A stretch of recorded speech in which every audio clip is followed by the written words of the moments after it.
Good evening. ఏంటి చాలా modern గా తయారయ్యా? ఏమన్నా విశేషమా? అవును సార్, నా కజిన్ బర్త్డే. నేను చీఫ్ గెస్ట్ ని. ఇంకేం సెలబ్రేట్ చేయి. అదే దానికి వాల్యుబుల్ గిఫ్ట్ ఇవ్వాలి. నా దగ్గర అమౌంట్ తక్కువగా ఉంది. ఎంత కావాలి? Only 5,000. Next month first week లో ఇచ్చేస్తాను.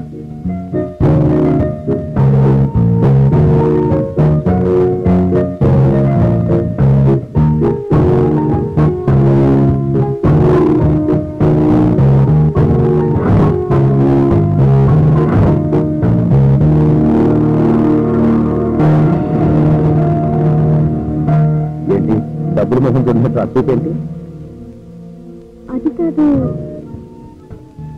మీ పర్స్ మీ జేబులోనే ఉంటే. ఎవరి పర్సు వాళ్ళ జేబులోనే ఉంటుంది. ఏ అది కాదు, పోయిందేమోనని, అది జారిపోయిందేమోనని. ఈ రోజు నీకు ఏదో అయింది. మెంటల్ గా మాట్లాడుతున్నావు. ముందు మెంటల్ డాక్టర్ని కలువు, ఆ తర్వాత ఫంక్షన్కి వెళ్ళు.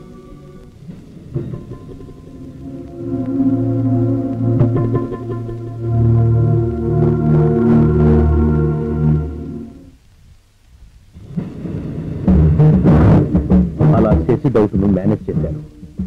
నా మీదున్న ప్రేమ ఆ విషయం మర్చిపోయేలా చేసింది. బహుశా నువ్వు రాకుంటే, ఆ ఫోటోని ఐడెంటిఫై చేయకుంటే నా శశిని నేనే చంపుకోవాల్సిన దుస్థితి వచ్చేది కాదు.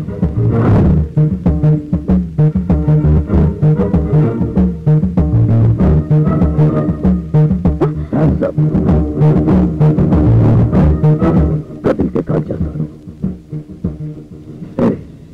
ఆ ఫోటో ఇవ్వు.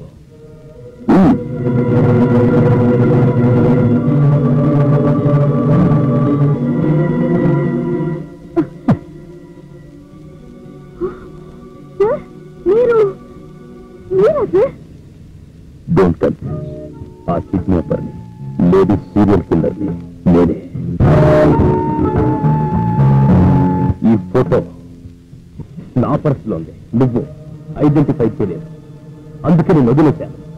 బట్ ఆ ఫోటో చందు కనుక్కున్నాడు. ఎంక్వైరీ చేస్తే నేను బయటపడతాను. చందు చూసిన ఈ ఫోటో నన్ను ఐడెంటిఫై చేసిన నువ్వు ఉండకూడదు. కానీ నిన్ను చంపడం నాకు ఇష్టం లేదు. Because I love you Shashi. Shashi, నీకో ఛాన్స్ ఇస్తున్నాను బతకడానికి. ఇమ్మీడియట్ గా జాబ్ రిజైన్ చేసి నీ ఊరు వెళ్ళిపో. నీ మీద నాకు నమ్మకం ఉంది. వెళ్ళిపో శశి. I know it. నువ్వు తిరిగి దానిది కాదు. సారీ శశి.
ఇంతమందిని చంపినందుకు నేను బాధపడ్డాను.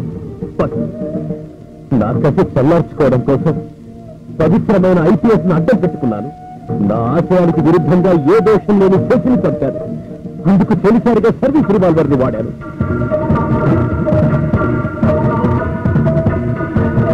అందుకే నా డెత్ సెంటెన్స్ నేనే రాసుకుంటా.